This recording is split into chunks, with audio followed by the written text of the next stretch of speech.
So this past week, when I was in Saskatoon, I got to hang out with a good friend of mine, and we ended up having this conversation that ended up discussing vulnerability and what is vulnerability and what does that mean and just like how do we interact with vulnerability. And it was interesting because I felt like I'm not vulnerable, is what I felt like very often. I think that people perceive a vulnerability because of how open I can be with discussing certain things. But then I just started thinking, like, okay, let's say that I would discuss, if we use a scale of 100%, or 1 to 10, or 0 to 10, or whatever. It's like, hey, well, I'm willing to discuss with a stranger like 90% or 95% of just anything. It doesn't matter to me. That openness, I don't think, is vulnerable. For me, someone else might only be willing to discuss 10% with a stranger. And going into like 20% of their life or inner workings or their values or beliefs, that's being vulnerable. It's like, oh, I'm really opening up here because I've given you more than my 10%.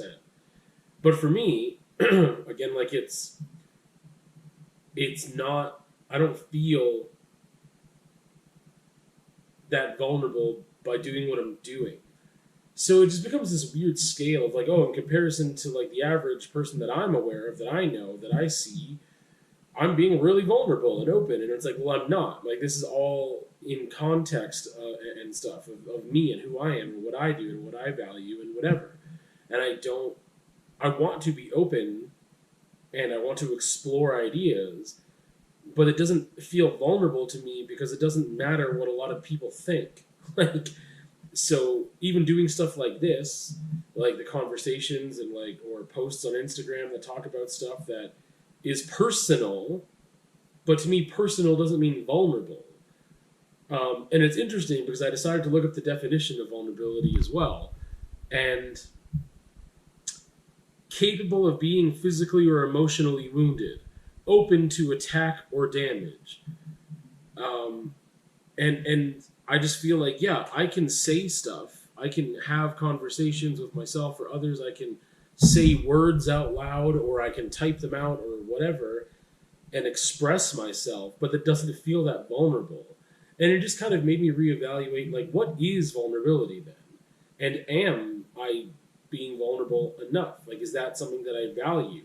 And I think I value being open, and vulnerability is a separate thing. I think it's very separate from openness, and that in order for me to grow, I think I need to be vulnerable. But what does that mean for me when I'm willing to be open in communicating about like anything, like about almost anything? Like I think the things, like there's just so many, the things that I'm not willing to be open about are so little that it's just how, okay, well then being vulnerable is talking about those things. But I'm like, those things are things that don't need to be talked about, or like those things are like, it's not that I'm trying to necessarily have self-preservation, but it's like, hey, well, you don't need to know that. That's like personal stuff that involves like my partner or involves my family or whatever. And I think the majority of that 10 to 5% or whatever it is mostly taken up by that stuff.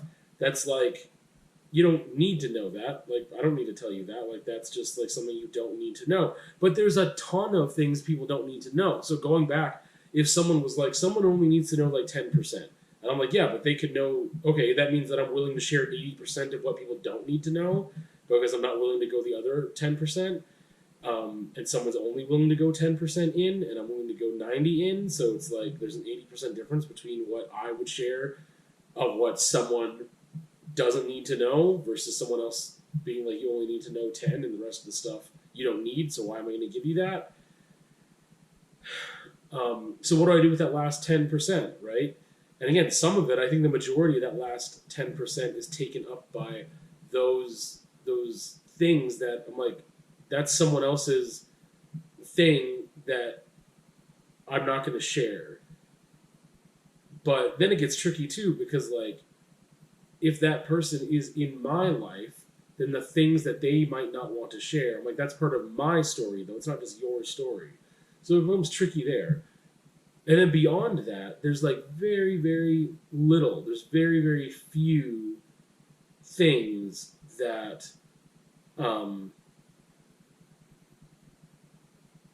that are just mine, that are only mine. Because I would say, okay, there's like things that I would tell anyone that's like the majority of the 100%. And then there's like things that I'm like, okay, I'll only tell these things to a few close people. And then there's like the things that are just mine and only mine. It's very, very little. But it ends up making that a much bigger deal. It's kind of like, for instance, like my partner doesn't open up easily to a lot of people. She keeps things pretty close to the chest. So for her to give that 20% is a big deal to somebody. For me, it's not. But for me, like if I were to give someone that last like percent or whatever that I keep just for me and only me, like there's probably a reason why I keep that. And I don't know, I've just been exploring why that is. And I think it's normal. I think it's average. I think it's okay. I think it's good. I think it's healthy. Put it that way. I think it is healthy that people have things that are just for them. And even within the context of a long-term relationship with someone or a best friend or a family member, like the closest person you could be to, the person closest to you that you've allowed to be close to you, I still feel like you can still have something for yourself. And I think that is a very regular thing to have, and that it's not automatically something sinister or nefarious. But it's just interesting because of how much I share and what that perception is, versus I'm like, I'm not being vulnerable right now. Like, because there's no consequence. Because what I am saying and what I'm putting out there, like, if someone doesn't like it, cool beans. I don't need everyone to like me, so it doesn't matter. I don't care. Like, right? And it's just a gamble that I'm willing to take with, like, someone taking that information and what are they going to do with it, versus other times I want to share more than I do and get really specific, but I can't because I feel threatened, right? By, if someone knows I'm sharing that information, then they're going to retaliate because they're embarrassed about their own behavior or whatever else. So, anyway, I just think it's an interesting dynamic of like, what is vulnerable?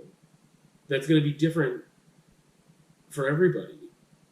What is vulnerable to them versus me, whatever. So like, anyway, I don't know how much more I can really squeeze out of that, but I enjoyed discussing it because it opened up something for me that was like, yeah, dude, like I'm not being vulnerable right now. Like I don't think being open is the same as being vulnerable. I'm not giving you anything you would hurt me with when I'm doing this. Even doing this doesn't give you anything that I can perceive, that I'm aware of, that you could use to hurt me. And by that Merriam-Webster's definition of vulnerability, it's like being open to being wounded, capable of being emotionally wounded, open to attack or damage. And I'm like, this isn't it. So it's not vulnerable, which is just an interesting thing, I think.